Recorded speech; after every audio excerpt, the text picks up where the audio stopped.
A Branca de Neve é a princesa mais poderosa da Disney. Mas eu não sei se você está pronto para essa conversa. Afinal de contas, como um desenho de 1987, tão revisitado para exemplificar questões problemáticas como a rivalidade feminina, a questão da velhice feminina, o amor romântico como forma de sucesso para a mulher, a submissão e a ingenuidade para uma mulher ter sucesso. Soma-se isso a modelos monárquicos de organização política na animação, o uso de pessoas com nanismo para representar os anões. Tudo errado, olha só que desgraça! Mas eu vou te falar o seguinte, apesar dessas leituras serem possíveis, há uma leitura de Branca de Neve que ninguém fez até hoje.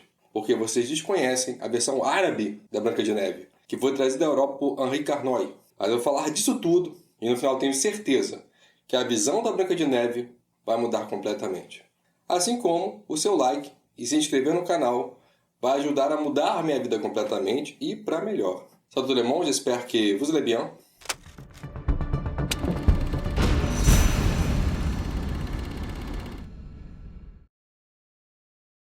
Existem muitas versões da Branca de Neve e a mais famosa é a dos Irmãos Grimm, de 1812.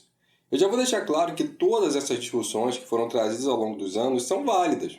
Existe sim na obra uma rivalidade feminina, a rainha tem sim medo de envelhecer porque ela entende que o valor dela está atrelado à sua aparência.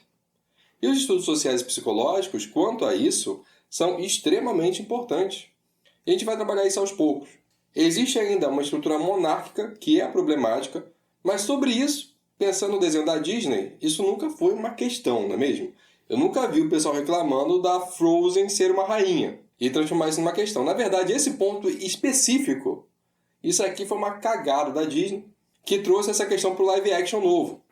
Tentando consertar uma coisa que nem era um problema, que ninguém reclamou. Já tava bom, tá meio ruim também. Agora parece que piorou. E o que mais zanga quem gosta da Branca de Neve é que a Disney tinha uma resposta bem clara de como fazer a Branca de Neve live action. Ela poderia vir de uma monarquia sem ofender ninguém, que é a versão do Once Upon a Time, onde a gente tem um reino destruído pela Rainha Má e a Branca de Neve está lá, e ninguém reclama. A gente não vai hoje falar do live action, em breve eu falo dele, e esses problemas que surgiram, esse problema de querer criar um produto sem balancear com a questão da obra de arte. Meu foco hoje vai ser a animação clássica. E eu vou usar a animação clássica para mostrar que algumas das picuinhas que surgiram não faz sentido. No Brasil tem até a questão da tradução que pode também se tornar um problema. Por exemplo, teve essa questão aqui dos anões, né? Onde teve essa polêmica que começa no comentário do Peter Dinklage. Só para lembrar, ele disse algo como: de um lado são progressistas, do outro ainda estão fazendo aquela história retrógrada sobre 7 anões vivendo em uma caverna juntos. E aí eu fiquei pensando, em algum momento passou-se a associar anões, né, a pessoas de baixa estatura, pessoas com nanismo. Eu não sei como a comunidade prefere ser chamada. Quem souber o jeito certo de se referir, coloca nos comentários. Mas, indiferente disso, anões, na sua base, são seres mitológicos, provenientes de um folclore e que foi modernizado ao longo do tempo. Os anões da Branca de Neve não são seres humanos. Vamos lembrar que a palavra Dwarf pode ser traduzida como anão, mas também como gnomo. Os 7 anões, na verdade, são seres elementais associados à Terra. Eles são criaturas da natureza. Não são 7 homens que moram juntos. Eu digo que a versão árabe é interessante. A Argelina, na verdade, ela é argelina. O nome dos 7 anões são irmãos Djinns, né? Se você já viu meu vídeo sobre o Aladdin ou sobre o Mestre dos Desejos, você sabe que os Djinns são, de maneira simplista, o que a gente chama de gênios da lâmpada. E aí, o que me diz? O que é que você deseja mais? Então são entidades sobrenaturais, não são humanos, não são homens que estão ali. Então, só fazendo essa leitura, a Disney trazendo o mágico para esse personagem já resolveria os problemas. E os próprios nomes deles são assim porque são faces de uma natureza. Cara, eu até consigo defender, fazer uma leitura, que eu não vou desenvolver hoje, não é a minha preferida, de que os 7 anões nem existem. Eles são faces dos sentimentos que a Branca de Neve passa enquanto moradora isolada em uma floresta.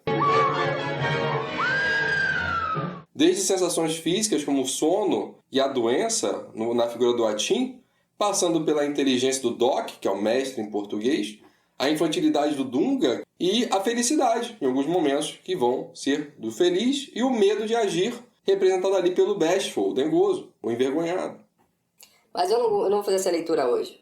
Eu até queria escrever essa história um dia, mas hoje eu vou por outro caminho. Eu vou trazer um ponto mais pé no chão. Ainda bem. É verdade que os anões e gnomos são seres de baixa estatura, então, ao invés de usar um CGI para criar essas criaturas, não me vejo um problema de ter atores pequenos. O que ninguém soube falar na época é que não se trata de contratar pessoas pequenas para papéis de criaturas mágicas que são pequenas. O problema é só contratar pessoas pequenas para esse tipo de papel. Você só encontrar filmes de pessoas pequenas, se não for para esses seres mágicos, quando se fala especificamente da situação.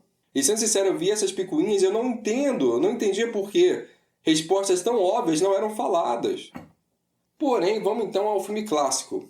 A gente começa com um letter dizendo que a Rainha Má percebeu que um dia a Branca de Neve teria uma beleza que excederia a sua. Então, desde sempre, deu a ela trapos, andrágios, e fez dela uma princesa faxineira. A gente vai perceber ao longo do desenho que todos sabiam que era a Branca de Neve. Os anões a reconhecem como princesa. E possivelmente a rainha nem tinha problemas de outras mulheres serem mais belas que ela. O problema era alguém da linha sucessória. Eu poderia até supor que a rainha coloca a Branca de Neve para fazer os trabalhos pesados numa tentativa de dela perder a sua postura aristocrática, que ela se tornasse bruta e assim não fosse mais reconhecida pelos seus pares como nobre, ainda que tivesse o título. A palavra que se usa na obra para dizer bela em inglês é fairest, que em inglês anglo-saxão antigo até é bela, mas também é justa. Quando eu falei do vídeo sobre o feitiço de Áquila, eu falei o quanto o amor romântico se torna obsoleto e brega se a gente só olhar pelas lentes de hoje, que a gente precisava entender o amor romântico pelo olhar da literatura medieval. Só assim a gente poderia justificar a dor daqueles protagonistas, e aqui é um caso muito similar. Quando a gente olha a Branca de Neve e ela fala ser bela, a gente não está falando só da aparência dela, é muito mais, é o reconhecimento dela enquanto nobre, enquanto alguém destinado à nobreza. O medo da rainha não é só a aparência da Branca de Neve, mas sim da Branca de Neve ser uma rainha muito superior ao que ela pôde ser em vida. Usar a Branca de Neve como exemplo para falar da rivalidade feminina, da juventude, da velhice, é totalmente válido. Totalmente válido. Mas a gente também pode, antes disso, entender o que é ser bela, fairest, dentro daquele contexto monárquico, aristocrático e medieval, das obras literárias. Fala, mágico espelho meu. Quem é mais bela do que ele? É muito comum na literatura medieval o nobre ser reconhecido por ser nobre, como se ao vê-lo todos soubessem que ele o é. Pela postura, pelo conhecimento, que pela aura que ele emite, isso não é reproduzível, você nasce nobre. Molière tem uma obra chamada Le Bourgeois Gentilhomme, que seria o burguês nobre, mas a tradução oficial foi o burguês ridículo, que conta a história de um burguês muito rico, que pode pagar para ter uma vida e educação no estilo nobre, mas ele é um imbecil, ele é incapaz de aprender porque nobre não é algo que você conquista, é um direito de nascimento. Então esse bela é muito mais, do que simplesmente ser bonita. É muito mais profundo essa noção de bela que está sendo tratada na obra clássica de Branca de Neve. A Branca de Neve, então, vive a sua vida como faxineira, ela canta com os passarinhos, e daí vem aquela segunda crítica, que ela seria pura e ingênua. Mas a gente esquece que a Branca de Neve é uma criança. Na obra original, ela tem 7 anos de idade. O quê? Não acredito. Mas, para além disso, a gente tem que pensar no que é essa pureza da Branca de Neve. Porque a gente associa muitas vezes a pureza à bondade, à ingenuidade, mas puro não é necessariamente isso. Puro é o que não foi tocado pelo externo. A pureza da Branca de Neve é o que dá a ela, na verdade, esse poder de conversar com a natureza. Mas nem de longe a Branca de Neve é submissa, esqueçam isso. Ela molda a natureza. Ela está limpando a casa dos anões e a natureza se curva a ela para ajudá-la. Ela ensina a natureza como fazer o que ela quer. Se você entende os anões como entidades feéricas, a gente percebe ela domando aqueles seres. Todos se curvam à vontade dela e vão lá se lavar. Algo que eles não faziam. Vou fazer por causa dela. Eu também. A pureza da Branca de Neve vem da ideia de que ela já nasceu assim. A ingenuidade dela não vem da pureza dela, mas vem porque ela é uma criança. Mesmo que eu acho que na animação da Disney seja mais velha, ela não vai passar ali dos 16 anos. É uma criança, por isso que ela é ingênua. Então ela vai usar a natureza para fazer aquilo que ela aprendeu. Ela passou a vida como faxineira. O dom dela é natural, desde sempre foi assim. Então é meio óbvio que na cabeça dela, o melhor uso que ela poderia fazer dos seus dons é limpar a casa. Foi isso que ensinaram a ela desde criança. Agora pensa uma Branca de Neve com 30 anos, sabendo usar aqueles poderes. Pensa ela controlando ali a natureza. Branca de Neve era venenosa na década de 30.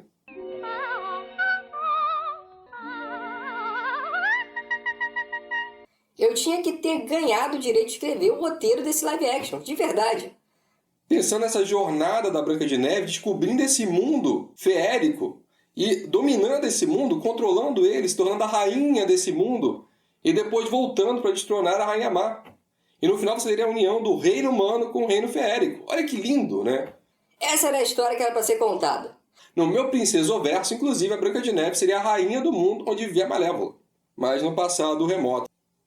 Uau, mas que viagem! Assim como Frozen, a gente tem ali um poder a ser desenvolvido, que não é trabalhado na Branca de Neve, mas ele existe. E como Frozen não é oficialmente uma princesa da Disney, a Branca de Neve é a única princesa da Disney que realmente tem poderes. Voltando. Então, como eu disse, mesmo sendo faxineira, a nobreza, para a literatura antiga, é algo sempre reconhecível. Então, quando o príncipe a vê, logo se apaixona e ela por ele. E o foco dessa história não é o amor. É verdade que a Branca de Neve sonha em morar no castelo com o príncipe? E são essas partezinhas que poderiam ser revistas no novo live action.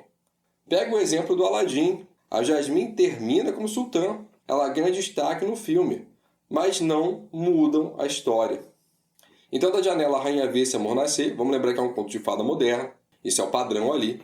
Você olha a pessoa, ela te olha e pronto, vocês estão prontos para amar para sempre. Eu acho que não. Então a rainha manda o caçador matar a Branca de Neve, mas ele não consegue. E nos contos vai ter isso. Ele não consegue porque ela é bela, mas como eu disse, é um belo no sentido de nobre, de ter uma aura tão brilhante que machucá-la seria condenar sua própria alma. E é claro, a rainha foi uma idiota. Me traga o coração da Branca de Neve, aí me quebra. Se pedisse a cabeça da Branca de Neve, não ia dar erro. Mas o coração é meio estranho. Só vai fazer sentido se eu te contar que na obra original, a rainha come o coração e o pulmão que o caçador traz para ela. E ela achava se tratar da Branca de Neve. Veja, o coração. Que nojo. E a mitologia por detrás disso seria que, ao comer o coração da Branca de Neve, a rainha daria a si as qualidades que eram da Branca de Neve. Ela pegaria essa aura da Branca de Neve. Muitas culturas, inclusive ameríndios, os índios daqui, eles comiam seus inimigos. Porque quando você matava o inimigo e o cozinhava e o comia, era uma forma de você ter os poderes dele. Não só a nossa cultura foi assim. Na mitologia grega, Cronos devorava seus filhos para evitar que tomassem seu trono. Uma metáfora do medo da sucessão e do envelhecimento. Isso é muito a Rainha Má. Na mitologia nórdica, Loki enganou o deus Guðvig e o coração desse deus foi queimado e consumido, concedendo sabedoria ou poder para a pessoa que o ingerisse. Então é por isso que a Rainha Má pede o coração da Branca de Neve. Só que a Disney não contou o que ela faria depois com o coração. Tô passada, chocada. A Branca de Neve foge para a floresta dentro e tem toda aquela cena de terror da Branca de Neve, onde a floresta cria vida e a assusta. Isso para mim vem muito dessa conexão da Branca de Neve com a natureza. Quando ela sente medo, a natureza responde a ela, responde ao medo que ela está sentindo. Na manhã seguinte, repare que os animais têm medo dela. Eu posso até defender que ela naquele momento perdeu a conexão com a natureza. Isso poderia ser muito trabalhado em uma nova obra, essa conexão que ela tem tão natural. Mas ela vai se acalmar e consegue voltar a falar com os animais, pede ajuda, e os animais a levam até um abrigo. Ela vê aquela casinha suja, supõe que 7 meninos órfãos vivem ali, mas ela diz que os nomes são engraçados, então não são nomes comuns para aquele universo. O povo critica muito que ela vai limpar a casa, mas, cara, é o que ela é ensinada a fazer a vida inteira. E sim, é uma obra de 1937. Porém, a Disney já tinha feito pequenas mudanças, mesmo em 1937. Porque a Branca de Neve diz que se ela puder ficar na casa, ela vai cuidar da casa, enquanto que nos contos que eu li, são os anões que dizem que ela pode ficar se ela cuidar da casa. Então não parece, mas a Disney teve uma pequena preocupação ali. Já sei! Se nós limparmos a casa, talvez eu possa ficar aqui. Eu fico pensando como vocês queriam que as coisas acontecessem. Vocês queriam que a Branca de Neve virasse uma mineira, é isso? O que daria para atualizar seria os anões talvez ficarem em turnos na casa, já cuidando dos afazeres, e daí a Branca de Neve chega e passa a ajudá-los a fazer isso. Porque agora ela também mora na casa. Isso talvez daria a capacidade da Branca de Neve de criar uma relação mais forte, né? A gente poderia ver melhor o desenvolvimento dos anões enquanto personagens. Mas no desenho, então, ela passa a ser a guardiã da casa. Como eu disse, eu não acho que os anões sejam humanos. E levando o desenho a sério, eu sei que é uma animação, mas repara, quando a Tim espirra, tudo voa pelos ares. Que potência é essa? Que humano é esse? Os anões dizem que trabalham na mina para passar o tempo, eles não querem ficar ricos. Eles nem usam aquele dinheiro. Eles realmente agem muito mais próximo de um fenômeno, de um elemental, do que de um humano. Eu nem sei se eles precisam se alimentar, para ser sincero. Talvez eles gostem de comer, mas tendo em vista aquela casa suja, não me parece que eles cozinhem. Que você tem um deles reclamando que limparam a xícara e assim seu açúcar foi embora. Minha caneca está limpa. O açúcar se foi. Depois disso a gente nota que eles gostam de torta, mas eu não sei se comer é uma necessidade intrínseca deles. Inclusive, quando a Branca de Neve está no caixão, eles a velam ininterruptamente. Será que eu posso levar essa frase a sério? Não sei. Quando eles vão tomar banho, eles não tiram a roupa. E eu sei que é por conta da animação, que é para ser engraçado. Mas analisando o que me foi entregue, talvez aquela roupa nem saia do corpo deles. Eles metem pancada no Dunga, cara. Qualquer ser humano teria morrido com traumatismo craniano, mas o Dunga não. E o Dunga ainda saiu de lá sorrindo. Então, de fato, eles não me parecem humanos, nem um pouco humanos. Então, na próxima vez que vocês virem a Branca de Neve, pense naqueles anões como seres da natureza, ligados à Terra. Talvez você goste um pouquinho mais da Branca de Neve.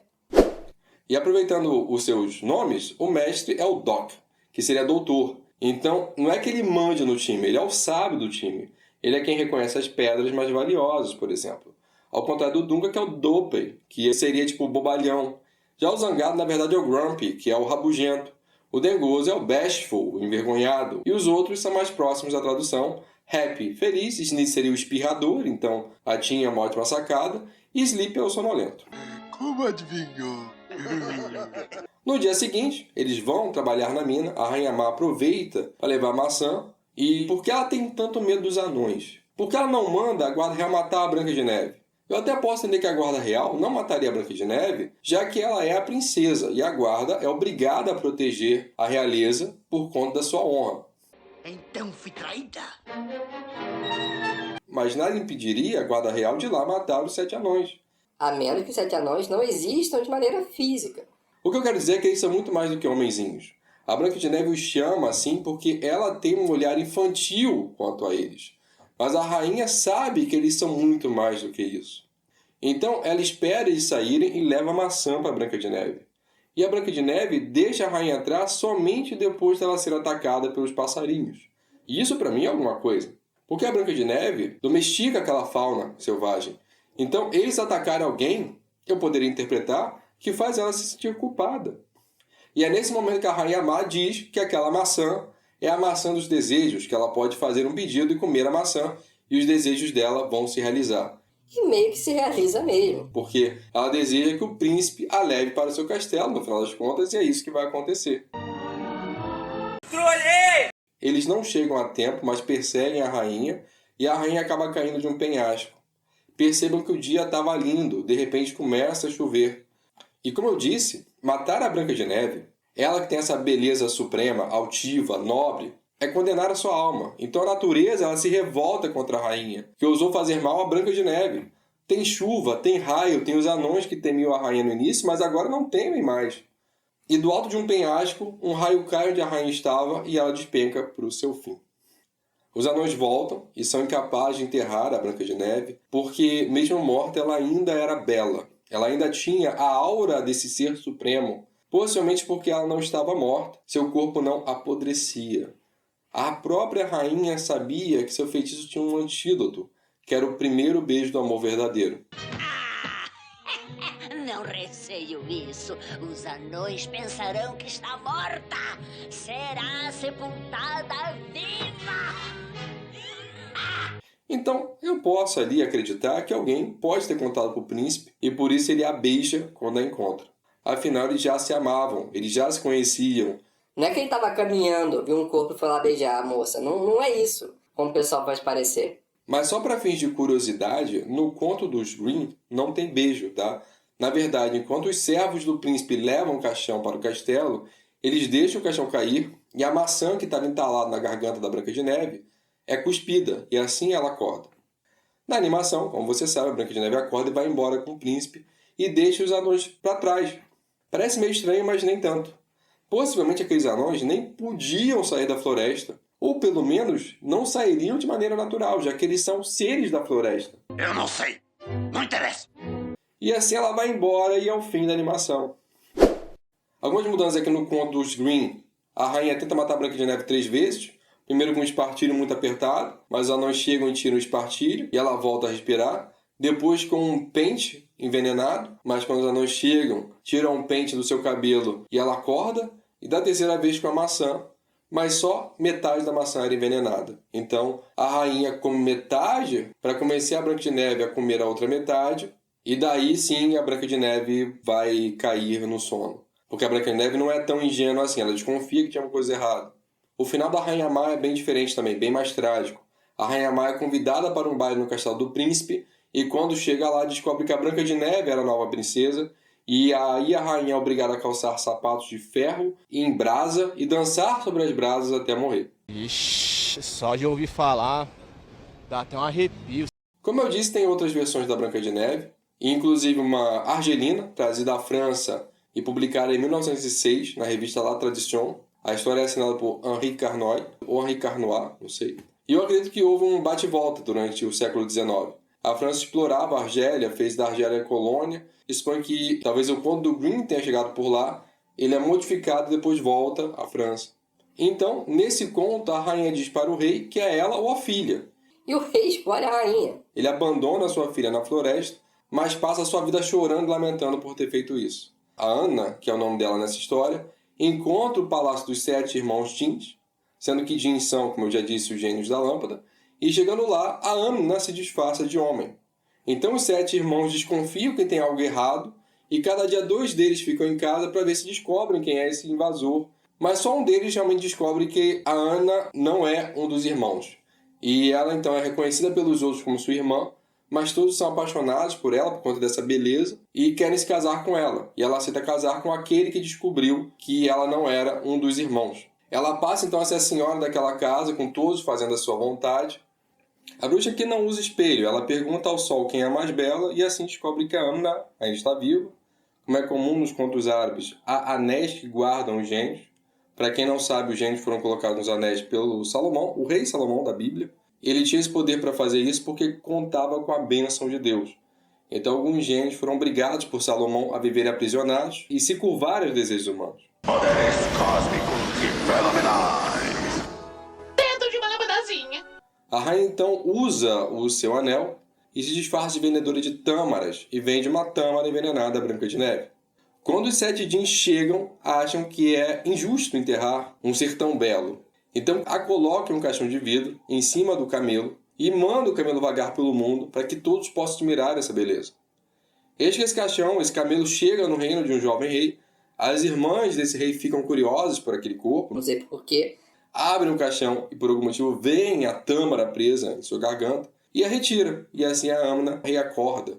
O rei pergunta se ela quer casar com ele e ela diz que sim, mas com a condição que avisasse seu pai que ele deveria parar de chorar, pois sua filha vive, e que a rainha fosse amarrada em cavalos indomáveis, fosse arrastada e rasgada por todos os cascalhos e pedras das ruas. E é isso que acontece, fim do conto.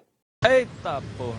Algumas coisas que ficam estabelecidas pela comunidade para defender, né, a história é que a Branca de Neve nos contos do Grimm tem 7 anos quando começa.